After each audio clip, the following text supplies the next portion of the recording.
difference. When I go somewhere and they have me debate a pro-war veteran, and I meet them at veterans issues and how the veterans aren't being taken care of, and then I ask them about Al-Qaeda, and I ask them about ties to Iraq with Al-Qaeda and 9/11, and I ask about weapons of mass destruction, all of a sudden, that pro-war vet is sounding pretty anti-war. And then, what do we disagree on? We disagree on how the war should end and what stability in Iraq looks like. And then when we can agree that we want Iraq to be its own sovereign nation, now we just have to agree on a way to make it a sovereign nation. And once you realize that no nation can be sovereign as long as some other nation's army is there, all of a sudden, we've got a pro-war vet who now agrees with the anti-war vet. Now who's the bad vet? They can't do the strategy. It just doesn't work. Though they try it, and they try it, and they try it. And the military right now is in a position where it's tired. It's been abused. The all-volunteer army wasn't meant to do this. The all-volunteer army was meant to protect America, not fight imperial wars. We weren't meant to occupy other countries. We were meant to defend America. And we're not being used that way. Excuse me. We're not being used that way. We are being abused as a military. The system is being abused by a few in power. And that's not right. Yeah. Now you have upcoming a trip to Iran. I leave for Iran on Wednesday. Yep. And you're going as part of like the Voters for Peace? No, I'm going with Virginia Anti-War Network. I wear a lot of different hats in my activism. I'm a member of Iraq Veterans Against the War. I'm a member of Veterans for Peace. I'm on the project board of Voters for Peace. I am also a journalist with truthout.org. I'm going to be publishing some stories about my experiences in Iraq.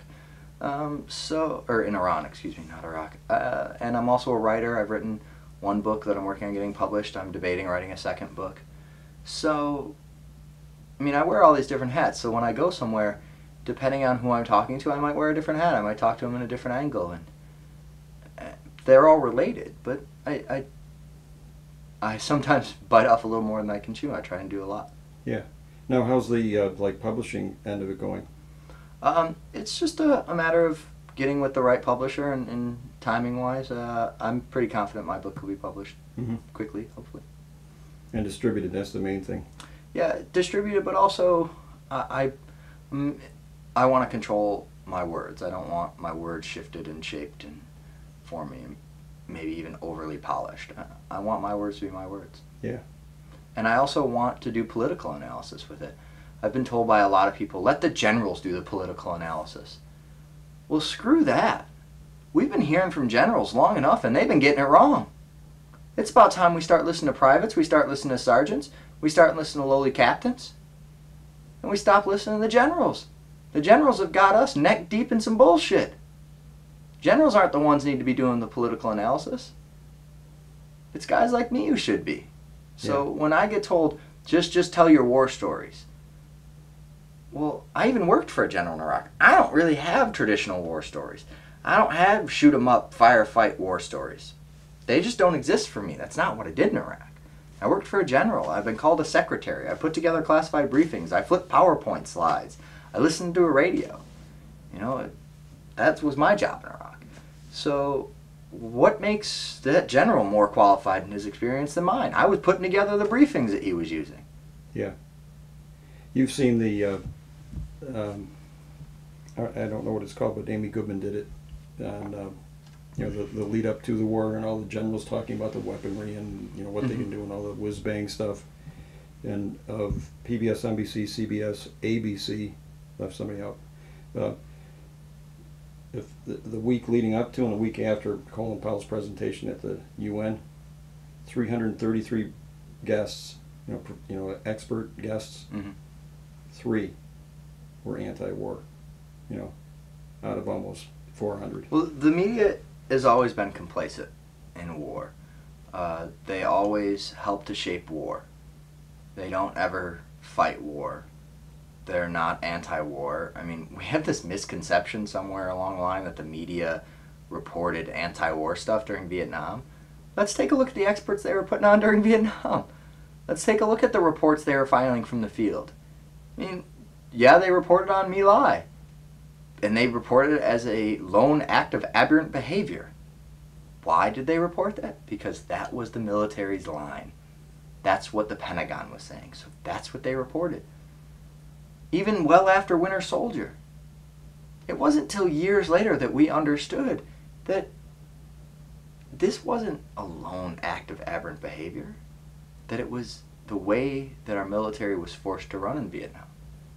Just like today, there's this new article out by The Nation. I'm one of the vets featured in it. And it outlines daily oppression in Iraq. You don't have necessarily the My Lais where hundreds of people are mowed down in one instance. I mean, that happens in some airstrikes and things like that where you get large casualty counts. But for the most part, it's these daily shootings, traffic control point shootings, daily abuses of people being torn from their houses and thrown in jail for God knows how much time for absolutely nothing at all, based on no intelligence at all.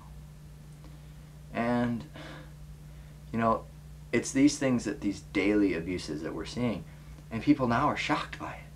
This can't be. This isn't. There were 54 of us, I think, interviewed for that. None of us together. I don't even know most of the people that were interviewed, but yet we told the same stories over and over again. From our own different experiences, different places, but it seemed the thread was the same storyline. Now why is that? Because that's the way it is in Iraq. You can't occupy another country without brutalizing its people. You cannot do it. You cannot attempt to bring Western-style democracy to a country that's been running itself for more than 6,000 years and has thrown out occupier after occupier after occupier. What did they expect was going to happen? They really thought they were going to bring flowers and chocolate? Did they bring flowers and chocolate to the British? No. They fought the British, and they fought the British, and they fought the British, and they won their independence. And they'll fight the Americans, and they'll fight the Americans, and they'll fight the Americans until they win their independence. No matter how you look at it. Yeah, I've often wondered, if some vastly superior military showed up in, say, Idaho, and started pummeling the population there. I don't think the people in Idaho would lay down. Now, I've often said I feel bad for any military that tries to roll its tanks through the streets of Alabama or Mississippi, because every one of them rednecks with guns in their pickup truck are going to start taking aim at every single one of them foreign tanks. Yeah. Now, what do you see as your mission, or what are you trying to accomplish in the trip to Iran? My trip to Iran is multifold. I'd like to speak to some Iraqi refugees. I've spoken with Iraqi refugees across Europe and in Syria and Jordan already. So I would like to see what the Iraqi refugee situation is in Iran. But the biggest point of the trip to Iran is to dispel this gear up to an Iranian war, that the Iranian people are these bloodthirsty animals, that their government is just, all they want is a nuclear war with the United States. That's all they want. And, the more that I get to know people, the more I realize that we have a lot more in common than we do differences. And that's because I get to know people as people.